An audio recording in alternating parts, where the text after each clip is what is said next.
मेरा नाम तानिया है। मेरी शादी मेरी दोस्त के भाई के साथ हो गई थी। मैं इस बात से बहुत खुश थी कि मेरी शादी जिस इंसान के साथ हो रही है वह मुझे पसंद करता है और मेरी दोस्त मुझे अपनी भाभी बनाने के लिए बेहद उत्साहित थी। मैं जानती थी कि उस घर में मुझे बहुत प्यार मिलेगा और मेरी बचपन की सहेली अब मेरी ननद बनने जा रही थी। इससे हम दोनों की दोस्ती और गहरी हो जानी थी। मेरी शादी हो गई और मैं बहुत खुश थी। शादी की रात दुल्हन बनी। मैं अपने कमरे में बैठी अपने पति के आने का इंतजार कर रही थी, लेकिन जैसे ही दरवाजा खुला मुझे कुछ और ही दिखाई दिया। दरअसल यह सब मेरे ख्यालों में चल रहा था। असल में वह सुबह का समय था और मैं छत पर पौधों में पानी डालने गई थी। गर्मी का समय था और धूप बहुत तेज थी। मेरी मम्मी ने मुझे छत पर जाने से मना किया था। उन्होंने कहा था कि पौधों में पानी शाम को डालना चाहिए जब धूप कम हो, लेकिन मैंने मम्मी की बात नहीं मानी और पौधों को सुबह सुबह पानी डालने चली गई। मैं पौधों में पानी डाल ही रही थी कि अचानक मेरी आंखों के सामने अंधेरा छा गया और मैं चक्कर खाकर गिर पड़ी। जब मुझे होश आया तो मैं अस्पताल में थी। मेरी मम्मी मेरे पास खड़ी रो रही थी। मुझे समझ में नहीं आ रहा था कि क्या हुआ। मेरे भाई जो दुबई में नौकरी करते थे, उन्हें भी मम्मी ने मेरी तबीयत के बारे में बता दिया था। मम्मी और भाई दोनों मेरी तबीयत को लेकर बहुत चिंतित थे। जब मैंने होश संभाला तो मम्मी ने मेरे भाई से फोन पर बात करवाई। भाई मुझसे बार बार कह रहे थे कि मैं अपना ख्याल रखूं और आराम करूं। तभी मेरी दोस्त शालू भी मुझसे मिलने अस्पताल आ गई। उसने मेरी तरफ चिंता भरी नजरों से देखा और बोली, तुम्हारी तबीयत कैसे खराब हो गई? मैं कब से तुम्हें कॉल कर रही हूं लेकिन तुमने जवाब नहीं दिया। पड़ोसियों ने मुझे बताया कि तुम्हारी अचानक तबीयत खराब हो गई और मम्मी तुम्हें इमरजेंसी में अस्पताल लेकर आई हैं। मैं तो बहुत घबरा गई थी। मैंने शालू को समझाया कि बस धूप में बेहोश हो गई थी। फिर मैंने मम्मी से पूछा कि डॉक्टर ने क्या कहा है। मम्मी ने बताया, डॉक्टर कह रहे हैं कि तुम बहुत कमज़ोर हो गई हो और धूप में नहीं निकलना चाहिए, लेकिन तुम मेरी बात कभी नहीं मानती। शालू भी मम्मी की बात सुनकर मुझे डांटने लगी। वह बोली, तू किसी की बात क्यों नहीं मानती? मैंने तुझसे पहले ही कहा था कि मम्मी सही कहती हैं, धूप में मत जाया कर। शालू मेरी बहुत प्यारी दोस्त थी। वह मेरे लिए सिर्फ दोस्त नहीं, बहन जैसी थी। भगवान ने मुझे कोई बहन नहीं दी, लेकिन शालू ने हमेशा मेरा बहनों की तरह ख्याल रखा। हम दोनों एक ही स्कूल में पढ़े थे और कॉलेज भी साथ ही किया था। हमारी दोस्ती इतनी गहरी थी कि लोग हमसे जलते थे। 2 दिन बाद मुझे अस्पताल से छुट्टी मिल गई। मेरी तबीयत कुछ ठीक हुई तो मैंने मम्मी से कहा कि मैं नौकरी करना चाहती हूँ। मम्मी ने मेरी बात सुनते ही कहा, तुम्हारी तबीयत अभी ठीक नहीं है। खबरदार, जो तुमने नौकरी की बात कही, पहले पूरी तरह ठीक हो जाओ फिर सोचेंगे। मैंने कहा, मम्मी, आपको पता है कि नौकरी करना मेरा सपना है। आपने मुझे इतनी पढ़ाई क्यों करवाई? अगर आप मुझे जॉब करने से रोक रही हैं तो मेरी पढ़ाई का क्या फायदा?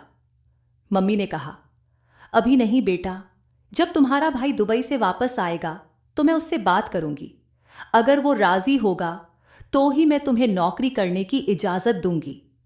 मुझे यकीन था कि मेरा भाई मुझे जॉब करने की इजाजत दे देगा। मैंने उससे फोन पर बात की और उसने बिना कुछ कहे मुझे नौकरी करने की अनुमति दे दी। मैं बहुत खुश थी कि अब मैं अपना सपना पूरा कर सकती हूं। मैंने कुछ जगहों पर जॉब के लिए अप्लाई किया और एक जगह मेरी नौकरी पक्की हो गई। जब शालू को यह पता चला तो वह मुझसे नाराज हो गई। उसने कहा, तुम्हें नौकरी करने की क्या जरूरत है? भगवान का दिया तुम्हारे पास सब कुछ है। तुम्हारी मम्मी की तबीयत ठीक नहीं रहती और अभी तो तुम्हारी भी हालत ठीक नहीं थी, फिर नौकरी क्यों? मैंने उसे समझाया, यह मेरा सपना है शालू, मैं इसे पूरा करना चाहती हूं। शालू ने कहा, अगर मेरे भाई को यह पता चला तो वह कभी तुम्हारी नौकरी के लिए राजी नहीं होंगे। वह हमेशा चाहती थी कि मेरी शादी उसके भाई से हो, लेकिन मैं उसके भाई को पसंद नहीं करती थी। बचपन से ही शालू ने सोच रखा था कि मेरी शादी उसके भाई के साथ होगी ताकि हम हमेशा साथ रहें। लेकिन मैं अभी शादी नहीं करना चाहती थी। मैंने तय कर लिया था कि कम से कम 5 साल तक नौकरी करूंगी और फिर देखूंगी मम्मी मेरी नौकरी के खिलाफ थीं, लेकिन मैंने उन्हें मना लिया। मैं नौकरी पर जाने लगी और सिर्फ 2 दिन हुए थे कि अचानक मम्मी ने मुझसे कहा, मैंने तुम्हारे लिए लड़का देख लिया है और अब मैं तुम्हारी शादी करवाना चाहती हूँ। ये सुनकर मेरे होश उड़ गए। मैंने मम्मी से कहा, क्या आप मेरी शादी की बात कर रही हो? मैं तो अभी नौकरी करना चाहती हूँ। मैंने आपसे कहा था कि 5 साल तक मुझे शादी नहीं करनी है। मम्मी ने गंभीरता से कहा, तुम्हें मेरी बात माननी होगी। लड़का बहुत अच्छा है और तुम्हारे भाई को भी पसंद है। मैंने उदास होकर मम्मी की तरफ देखा। मेरी आंखों में आंसू आ गए। मम्मी ने मेरे सिर पर हाथ रखते हुए कहा, बेटा, क्या तुम अपनी मम्मी की खुशी के लिए यह शादी नहीं कर सकती? क्या तुम अपने सपने को थोड़ी देर के लिए रोक नहीं सकती? मैंने कुछ बोलने की कोशिश की, लेकिन मम्मी ने मुझे चुप रहने का इशारा किया। फिर वह बोली, मुझ पर भरोसा रखो। मैंने तुम्हारे लिए जो लड़का चुना है वह बहुत अच्छा है। तुम उसके साथ बहुत खुश रहोगी। यह सुनकर मैं सोच में पड़ गई। मम्मी की खुशी के लिए क्या मैं अपने सपनों को छोड़ पाऊंगी? मैंने कहा, तो आपने मेरी शादी भी तय कर दी और मुझसे बिना पूछे? मम्मी ने बिना झिझके कहा, इसमें पूछने वाली कौन सी बात है? चलो तुम्हें बता देती हूं, मैंने तुम्हारा रिश्ता शालू के भाई सुमित से तय कर दिया है। मम्मी की यह बात सुनकर मानो मेरे पैरों तले से जमीन खिसक गई। मैं समझ गई थी कि इसमें शालू का ही हाथ होगा। मैंने मम्मी से कहा, मैं शालू को नहीं छोड़ूंगी। हमेशा मुझसे कहती थी कि तुम्हारी शादी अपने भाई से करवाऊंगी, और वही उसने आपके दिमाग में यह बात डाली होगी। मम्मी तुरंत बोली, नहीं बेटा, शालू की मम्मी खुद तुम्हारा हाथ मांगने आई थी और मैंने मना नहीं किया। सुमित तुम्हें पसंद करता है और उसने अपनी मम्मी से कह दिया है कि अगर शादी करेगा तो सिर्फ तुमसे ही करेगा, वरना कहीं और नहीं। मम्मी की बात सुनकर मैं हैरान रह गई। क्या सच में शालू का भाई मुझसे इतना प्यार करता है? हालांकि जो भी हो, मैंने दोनों परिवारों की खुशी के लिए अपने सपनों को छोड़ दिया और शादी के लिए तैयार हो गई। मेरी शादी पर सबसे ज्यादा खुश शालू ही थी। वह बार बार मुझे गले लगा रही थी और कह रही थी, मेरी तमन्ना पूरी हो गई। मैं हमेशा से तुम्हें अपनी भाभी के रूप में देखना चाहती थी। सुमित और मैं शादी के बंधन में बंध गए। मेरे भाई भी दुबई से मेरी शादी में शामिल होने आ गए थे। शालू के परिवार में 4 लोग थे, उसके मम्मी पापा और 2 भाई बहन। मेरे पापा इस दुनिया में नहीं थे, लेकिन शालू के माता पिता इस रिश्ते से बेहद खुश थे। उन्होंने मेरा अच्छे से स्वागत किया और मेरी मम्मी को पूरा यकीन था कि इस घर में मैं खुश रहूंगी। शादी के बाद सुमित मेरा पति बन चुका था। पहले मैंने उससे ठीक से कभी बात तक नहीं की थी, लेकिन अब वह मेरा जीवन साथी था और मैं इससे खुश थी। सुमित एक अच्छा इंसान था।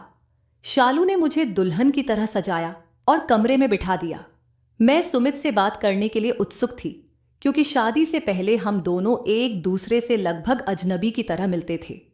अब जब मैं उसकी पत्नी बन चुकी थी, तो मैं उसके साथ अपनी नई जिंदगी की शुरुआत करने के ख्यालों में खोई हुई थी। लेकिन तभी कमरे का दरवाजा खुला। मैं यह सोच रही थी कि सुमित आएगा, लेकिन दरवाजे से मेरी दोस्त शालू अंदर आई। मैं हैरान रह गई। वह मेरे पास आकर बैठ गई और बातें करने लगी। मैं शालू से बातें कर तो रही थी, लेकिन मन ही मन सोच रही थी कि वह कब जाएगी और सुमित कब आएगा। पर शालू तो मेरे कमरे में ही बैठी रही। उसे बैठे 2 घंटे हो गए थे और सुमित अभी भी नहीं आया था। आखिरकार मैंने मजाक में कहा, क्या मैं अपनी पहली रात तुम्हारे साथ ही बिताने वाली हूं? अब जाओ और अपने भाई को अंदर भेजो। मेरी बात पर शालू हंसने लगी। तभी सुमित कमरे में आ गया। मैंने शालू से कहा, अब जाओ, मुझे सुमित से बातें करनी हैं। शालू हंसते हुए बाहर चली गई और सुमित मेरे पास बैठ गया। जैसे ही वह मेरे करीब आया, मेरे दिल की धड़कनें तेज हो गईं। उसने मेरे हाथ को पकड़ा और मेरी तारीफें करने लगा। उसने कहा, मैं तुम्हें पहले से पसंद करता था, लेकिन मम्मी मेरी शादी अपनी पसंद की लड़की से करवाना चाहती थीं। शालू ने ही हमारी शादी करवाने में अहम भूमिका निभाई।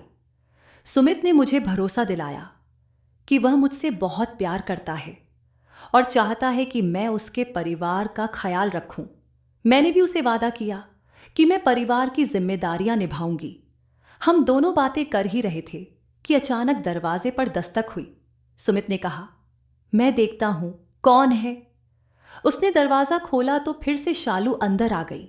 इस बार वह बिस्तर पर आकर बैठ गई और सुमित से बोली, भैया आज आप मेरे कमरे में सो जाओ, मुझे अपनी दोस्त से ढेर सारी बातें करनी हैं। सुमित हैरान था और मैं भी। शालू ने हमारी हिचकिचाहट देखी और कहा, दरअसल मुझे अपने कमरे में डर लग रहा है, अजीब आवाजें आ रही हैं। प्लीज भैया आज मेरे कमरे में सो जाओ, मैं यहां भाभी के पास रह जाऊंगी।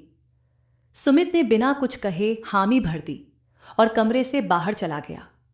शालू मेरे पति की जगह बिस्तर पर आकर लेट गई। उसकी इस हरकत पर मुझे बहुत गुस्सा आया, लेकिन मैं कुछ कह नहीं सकी। उसे यह समझ नहीं आ रहा था कि आज उसके दोस्त और उसके भैया की शादी की पहली रात थी और शादी की पहली रात हर इंसान के लिए बहुत खास होती है। मेरा सारा मूड खराब हो गया था, इसलिए मैं करवट बदलकर सो गई।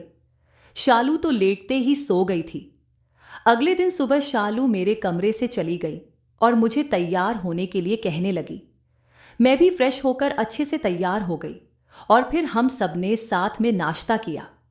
नाश्ते के बाद शालू ने मुझे दवाई दी और बोली, तानिया दवाई खा लो। मुझे पता था कि यह दवाई मम्मी ने उसे दी होगी, क्योंकि मेरी कमजोरी की शिकायत बहुत दिनों से थी। यहां आते समय मैं दवाई लाना भूल गई थी, तो मम्मी ने शालू को दे दी थी। शालू मेरा बहुत ध्यान रख रही थी, समय पर मुझे दवाई देती थी। दोपहर को वह मेरे कमरे में आई और मेरी टांगें दबाने लगी। उसने अपनी मम्मी से कह दिया था कि तानिया अब कोई घर का काम नहीं करेगी, वह भी नई नवेली दुल्हन है। इस घर के लोग मुझसे बहुत प्यार से पेश आ रहे थे। अगली रात फिर से मैं अपने पति का इंतजार कर रही थी। कल रात हमारी बात अधूरी रह गई थी, क्योंकि काम के चलते मेरे पति ने शादी के अगले दिन से ही ऑफिस जाना शुरू कर दिया था। रात को जब वह कमरे में आए तो मेरे पास बैठकर मेरी सुंदरता की तारीफ करने लगे। आज मैं भी उन्हें अपने दिल की बात बताने वाली थी, क्योंकि मैंने अभी तक उन्हें यह नहीं बताया था कि पहले मैं उन्हें पसंद नहीं करती थी, लेकिन अब मैं उन्हें बहुत पसंद करने लगी थी। अभी हम दोनों की रोमांटिक बातें शुरू ही हुई थीं कि अचानक फिर से शालू कमरे में आ गई। उसने आज तो हद ही कर दी। वह मेरे पति के पास आकर बैठ गई और बोली, भैया चलिए हम तीनों मिलकर एक गेम खेलते हैं। वह अपने हाथ में लड्डू लेकर आई थी। मेरे पति उसे देखकर हंसने लगे और बोले, रात के समय ये कैसी बचकानी हरकतें कर रही हो। शालू बोली, भैया आप नहीं जानते, मैंने सारा दिन आपका इंतजार किया ताकि हम तीनों मिलकर गेम खेल सकें। फिर से शालू की इन हरकतों से मेरा मूड खराब हो गया था, लेकिन उसके और मेरे पति के कहने पर मैं लूडो खेलने बैठ गई। पहला गेम खत्म हुआ और उसमें मेरे पति जीत गए। शालू ने फिर जिद की कि वह तब तक खेलती रहेगी जब तक वह जीत नहीं जाती। दूसरे गेम में भी मेरे पति ही जीत गए। शालू बच्चों जैसी हरकतें करती रही और कहने लगी, भैया मैं आपके लिए हमेशा बच्ची ही रहूंगी। लूडो खेलते खेलते रात के 2 बज गए थे, लेकिन शालू कमरे से जाने का नाम ही नहीं ले रही थी। मेरे पति की आंखों में नींद साफ नजर आ रही थी। उन्होंने शालू से कहा, अब लूडो रख दो, कल खेलेंगे, अब मुझे नींद आ रही है और तुम्हारी भाभी को भी। शालू ने कहा, भैया आज आप फिर मेरे कमरे में सो जाओ, मुझे डर लग रहा है। मेरे पति उसकी बात मानकर फिर से कमरे से बाहर चले गए और शालू मेरे पति की जगह पर आकर सो गई। मुझे समझ नहीं आ रहा था कि शालू जानबूझकर यह सब कर रही है या सच में उसकी हरकतें बचकानी हैं। अगले दिन मेरे पति सुबह नाश्ता करने के बाद थोड़ी देर मेरे पास बैठे और फिर ऑफिस चले गए। शाम को मेरे पति ने कहा, तुम तैयार रहना, हम दोनों कहीं घूमने चलेंगे। मैं यह सुनकर बहुत खुश हो गई थी। शाम को हम दोनों बाहर घूमने गए और रात 11 बजे घर लौटे। जैसे ही मैं कपड़े बदलकर बाथरूम से बाहर आई, देखा कि शालू फिर से मेरे कमरे में बैठी थी और लूडो खेल रही थी। उसने मुझसे कहा, तानिया जल्दी आ जाओ, गेम खत्म होने वाला है, फिर नया शुरू करेंगे। आज मुझे उस पर बहुत गुस्सा आ रहा था, लेकिन मैं चाहकर भी उसे कुछ कह नहीं सकती थी। शालू ने फिर वही किया और वह मेरे कमरे में सो गई। मुझे समझ नहीं आ रहा था कि शालू मुझे और मेरे पति को अकेले वक्त क्यों नहीं बिताने दे रही थी।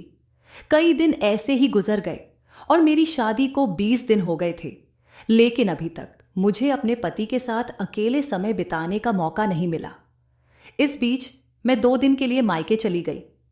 मम्मी को जब मैंने सारी बात बताई तो उन्होंने कहा, बेटा शालू की बात का बुरा मत मानो। अगर वह तुम्हारे कमरे में सो रही है तो इसमें क्या बुराई है। लेकिन मम्मी भी मेरी बात समझ नहीं पाई। उन्होंने कहा, तुम्हारी तबीयत का ख्याल रखना। डॉक्टर ने कहा है कि तुम्हारा इलाज अभी 6 महीने और चलेगा। शालू तो तुम्हारा बहुत ख्याल रख रही है, उसने अभी तक तुम्हें कोई काम नहीं करने दिया। यहां मेरी सास कह रही थी, आखिर कब तक बहू घर के कामों से दूर रहेगी। क्या तुम उसे घर की बहू बनाकर सिर्फ सेवा करने के लिए लाई हो? अब उसे भी घर के काम संभालने होंगे। मैंने सुना कि शालू अक्सर मेरी वजह से अपनी मम्मी से बहस करती और कहती, तानिया घर का कोई काम नहीं करेगी। वह भले ही बहू बन गई हो, लेकिन इसका मतलब यह नहीं है कि उसे घर की बहू ही समझा जाए। वह अपने पापा से भी शिकायत कर देती। अंकल यानी शालू के पापा उसकी मम्मी को डांटते और कहते, बहू और बेटी में फर्क मत करो। मेरे लिए मेरी बहू भी मेरी बेटी के समान है। उनकी बात सुनकर शालू की मम्मी खामोश हो जाती, लेकिन शालू हमेशा मेरी देखभाल में लगी रहती। वह मेरे कमरे में आती, कुछ न कुछ खाने पीने का सामान लाती, मेरी टांगें दबाती और यहां तक कि मेरा सिर भी दबाने की कोशिश करती। मैं मना करती, पर वह जबरदस्ती मेरे काम करती और मुझे समय पर दवाई भी दे देती। अगर कोई कमी थी तो सिर्फ यही कि वह मुझे और मेरे पति को अकेले में वक्त नहीं बिताने देती थी। मुझे समझ नहीं आ रहा था कि वह क्यों बार बार हमारे बीच आ जाती है। इस तरह 2 महीने बीत गए। अब तो मैंने अपने पति से भी उसकी शिकायत करना शुरू कर दिया। एक दिन मैंने अपने पति से कहा, शालू की यह हरकतें मुझे बिल्कुल पसंद नहीं आ रही हैं। वह हर रोज रात में हमारे बीच आकर बैठ जाती है और मुझे तो ऐसा लगता है कि आप मेरे नहीं बल्कि उसके पति हैं। इस पर मेरे पति को गुस्सा आ गया। उन्होंने कहा, तुम किस पर डांटने की बात कर रही हो? अपनी सहेली पर, जो तुम्हें कुछ भी उठाने नहीं देती। तुम्हारा इतना ख्याल रखती है। शालू सिर्फ कुछ दिन की मेहमान है, उसका रिश्ता तय हो जाएगा और फिर वह अपने ससुराल चली जाएगी। तब तक वह मेरे साथ ही सो जाती है, तो इसमें क्या दिक्कत है? मुझे लगा कि मेरे पति को यह समझ ही नहीं आ रहा कि यह सब मेरे लिए कितना परेशान करने वाला है। कुछ दिनों पहले हमारे घर कुछ रिश्तेदार आए थे और उन्होंने मेरी सास से कहा था, अभी तक बहू से कोई गुड न्यूज अखेज नहीं है। मेरी सास ने जवाब दिया, अभी शादी को सिर्फ 2 महीने हुए हैं। लेकिन रिश्तेदारों ने कहा, शादी के 1 महीने बाद भी बहू को गुड न्यूज होनी चाहिए थी। मैं किसी को क्या बताती कि मेरे पति और मेरे बीच कुछ भी नहीं हुआ था। शालू हर वक्त हमारे बीच आ जाती थी। मैं अब उसकी चालाकी को समझ चुकी थी और उसकी यह हरकतें बर्दाश्त नहीं कर सकती थी। एक दिन जब शालू फिर हमारे बीच आकर बैठी तो मैंने उसका हाथ पकड़ा और उसे कमरे से बाहर निकालते हुए कहा, अगर आज के बाद तुम मेरे कमरे में आई तो अच्छा नहीं होगा। मेरे इस रुख को देखकर शालू और मेरे पति दोनों ही हैरान रह गए। शालू फटी फटी आंखों से मुझे देख रही थी, क्योंकि आज पहली बार उसने मेरा बदला हुआ रूप देखा था। उसे लगता था कि वह अपनी हरकतें मुझ पर आजमाती रहेगी और मैं चुपचाप सब सहती रहूंगी। मैंने शालू से कहा, तुम्हें पता है कि पति पत्नी के बीच आना बहुत बड़ा पाप है और तुम बार बार हमारे बीच आ रही हो। लोग पूछते हैं कि अभी तक कोई गुड न्यूज़ क्यों नहीं आई, लेकिन मैं उन्हें क्या बताऊं? तुम्हारी वजह से मेरे और मेरे पति के बीच कुछ भी नहीं हो सका। मेरा पति चुपचाप यह सब देख रहा था। फिर उसने मुझ पर गुस्से से चिल्लाते हुए कहा, तुम्हारी हिम्मत कैसे हुई मेरी बहन से इस तरह बात करने की? मैंने जवाब दिया, मैं इसे इसी तरह से बात करूंगी। मैं कब से इसकी हरकतें बर्दाश्त कर रही हूं और अब और नहीं। इतने में सुमित ने मुझ पर हाथ उठाने की कोशिश की, लेकिन शालू ने तुरंत अपने भाई का हाथ पकड़ लिया और रोते हुए कहा, भैया आप क्या कर रहे हो? यह देखकर मैंने कहा, तुम अपनी बहन के लिए मुझ पर हाथ उठाओगे? सुमित कहने लगा, शालू मेरी लाडली बहन है। मैं उसे बहुत प्यार करता हूं और मैंने तुम्हें कई बार समझाया है कि वह हम दोनों के बीच नहीं आती है, बल्कि वह हम दोनों से बहुत प्यार करती है। मैं अपनी बहन के खिलाफ तुम्हारे मुंह से एक भी गलत शब्द नहीं सुन सकता। सुमित ने गुस्से से कहा। मैंने सुमित को जवाब दिया, अच्छा तो ठीक है, अगर वह हम दोनों को एक साथ नहीं देख सकती तो उसकी ख्वाहिश आज पूरी हो जाएगी। मैं यह घर छोड़कर जा रही हूं। गुस्से में कहकर मैं अपने कमरे में चली गई और तेजी से अपना सामान पैक करने लगी। सुमित कमरे में नहीं आया, लेकिन शालू मेरे पीछे पीछे भागती हुई आई और कहने लगी, तानिया, ये तुम कैसी पागलपन वाली हरकत कर रही हो? मैंने गुस्से से जवाब दिया, तुम सब कुछ जानती हो और ये सब मैं सिर्फ तुम्हारी वजह से कर रही हूं। तुम हमेशा मेरे सामने अच्छी बनने की कोशिश करती हो, लेकिन तुम मुझे मेरे पति से भी मिलने नहीं देती। अब मैं इस घर को छोड़कर जा रही हूं। शालू ने मुझे रोकने की कोशिश करते हुए कहा, प्लीज मेरी बात तो सुन लो। फिर उसने मुझे एक तरफ झटका और मेरे सामने हाथ जोड़ते हुए बोली, सिर्फ एक बार मेरी बात सुन लो, उसके बाद जो भी करना चाहो कर लेना। उसकी गंभीरता देखकर मैंने उसकी ओर उम्मीद भरी नजरों से देखा और उसे अपनी बात कहने का मौका दिया। शालू ने गहरी सांस लेकर बोलना शुरू किया, तानिया, मैं तुम्हारे बारे में कभी गलत नहीं सोच सकती।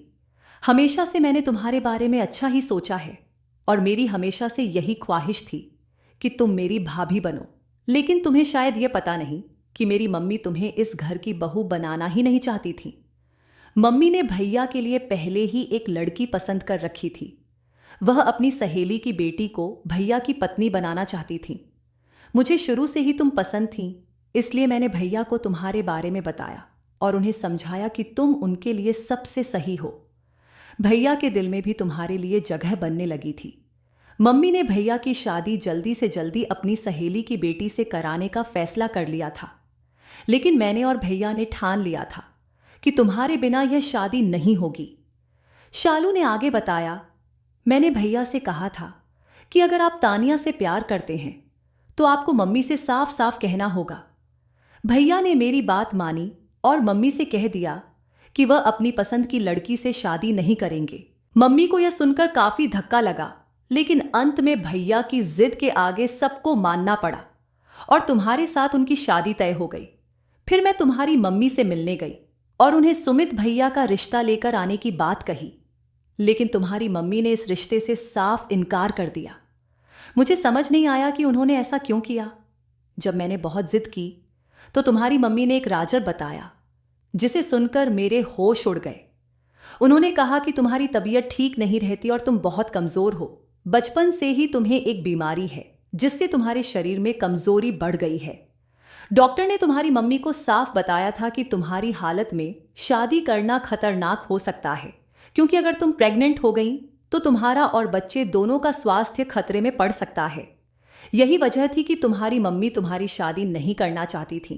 उन्होंने डॉक्टर की सलाह मानी और तुम्हारा इलाज शुरू करवाया। इलाज अभी भी चल रहा है और इसमें थोड़ा वक्त और लगेगा। मम्मी चाहती थी कि जब तक तुम पूरी तरह से ठीक ना हो जाओ तब तक तुम्हारी शादी ना हो। शालू ने आगे कहा, मैंने तुम्हारी मम्मी से वादा किया था कि मैं तुम्हारा हमेशा ख्याल रखूंगी और तुम्हें कभी यह महसूस नहीं होने दूंगी कि तुम बीमार हो। मैं बस अपने उसी वादे को निभा रही हूं। इसी वजह से मैं तुम दोनों के बीच आती थी ताकि तुम्हें किसी परेशानी का सामना न करना पड़े। मैं तुम्हें अपनी बहन की तरह मानती हूं और तुमसे बहुत प्यार करती हूं। शालू की बातों ने मुझे सोचने पर मजबूर कर दिया। तानिया, मैं जो कुछ भी कर रही थी वो सिर्फ तुम्हारी भलाई के लिए कर रही थी। यह बात सिर्फ तुम्हारी मम्मी और मुझे पता थी। अब तुम्हारे इलाज के सिर्फ 4 महीने ही बचे हैं। तुम नहीं जानती, तुम्हारी मम्मी ने तुम्हारी दवाइयां मुझे दे दी थीं और जब भी वो खत्म होती तो मैं खुद मार्केट से जाकर दवाई लाती थी और सही समय पर तुम्हें देती थी। मैं बस यही चाहती थी कि जब तुम हमारे घर आओ तो तुम्हें कोई तकलीफ ना हो। मैं चाहती हूं कि तुम जल्द से जल्द ठीक हो जाओ और मुझे पूरा भरोसा है कि तुम जल्दी ठीक हो जाओगी। लेकिन मुझे माफ कर दो, मैं तुम दोनों के बीच सिर्फ इसी वजह से आती थी, वरना तुम नहीं जानती मुझे तुम दोनों को साथ देखकर कितनी खुशी होती थी। मैं तो खुद को बहुत लकी समझती हूँ कि मेरी भाभी मेरी सबसे अच्छी दोस्त है। अगर मेरी ये बातें सुनने के बाद भी तुम यहां से जाना चाहती हो तो मैं तुमसे माफी मांगती हूं। मैंने तुम्हारे साथ सच में गलत किया और तुम्हें तकलीफ पहुंचाई। शालू की बातें सुनकर मेरी आंखों में आंसू आ गए। मैंने उसका हाथ पकड़ा और कहा, शालू तुम मुझे माफ कर दो, मैं तुम्हें गलत समझ रही थी। तुमने हमेशा मेरा ख्याल रखा, ये तो मुझे पता था, लेकिन मुझे ये नहीं पता था कि तुम मेरा इतना ध्यान रख रही हो और मेरे ठीक होने के लिए इतनी मेहनत कर रही हो। मुझे माफ कर दो, मैं गलत फहमी में थी। मैं रोते हुए शालू से माफी मांग रही थी, तभी अचानक मेरा पति भी कमरे में आ गया। उसने भी हमारी सारी बातें सुन ली थीं। मैंने उससे भी माफी मांगी तो उसने कहा, कोई बात नहीं, हम सब गलत फहमी का शिकार हो गए थे, लेकिन अब ऐसा नहीं होगा। मैं तुम्हारा बहुत ख्याल रखूंगा। फिर उसने शालू से कहा, अब तुम्हें अपनी भाभी की चिंता करने की जरूरत नहीं है, मैं अब उसका ख्याल रखूंगा और तुम देखना, तानिया जल्दी ही ठीक हो जाएगी। ये सारी बातें बस हम तीनों के बीच ही रहीं। सास ससुर को कुछ पता नहीं चला। मेरे पति और शालू ने मेरा बहुत ख्याल रखा। समय के साथ साथ मेरी सेहत में भी सुधार हो गया और मैं अपने पति के साथ कुछ समय अकेले भी बिता पाई। हालांकि डॉक्टर ने अभी भी हमें थोड़ी सावधानी बरतने के लिए कहा था, लेकिन मैं बहुत खुश थी कि मुझे इतना प्यार करने वाला पति और इतना ध्यान रखने वाली ननद मिली थी। 1 साल इसी तरह से बीत गया। मैंने अब लोगों की बातों पर ध्यान देना छोड़ दिया था, क्योंकि मेरे पास एक प्यार करने वाला पति था। भगवान की कृपा से मैं पूरी तरह ठीक हो गई और फिर हमने अपनी जिंदगी की नई शुरुआत की। इस दौरान शालू की भी शादी हो गई। कहते हैं ना, अच्छे लोगों के साथ हमेशा अच्छा ही होता है। शालू बहुत अच्छी थी, इसलिए उसकी ससुराल भी बहुत अच्छी मिली, जहां उसे बहुत लाड़ प्यार से रखा गया। शालू जैसी दोस्त किस्मत वालों को ही मिलती है। अब मैं आप सबसे पूछना चाहती हूं, क्या आपको भी कभी ऐसा दोस्त मिला है जिसने आपका इतना ख्याल रखा हो? अगर हमारी कहानी पसंद आई हो तो वीडियो को लाइक करें और अगर चैनल को अभी तक सब्सक्राइब नहीं किया है तो जरूर करें। साथ ही नोटिफिकेशन बेल को भी दबाएं ताकि आपको हमारी अगली अपडेट सबसे पहले मिल सके।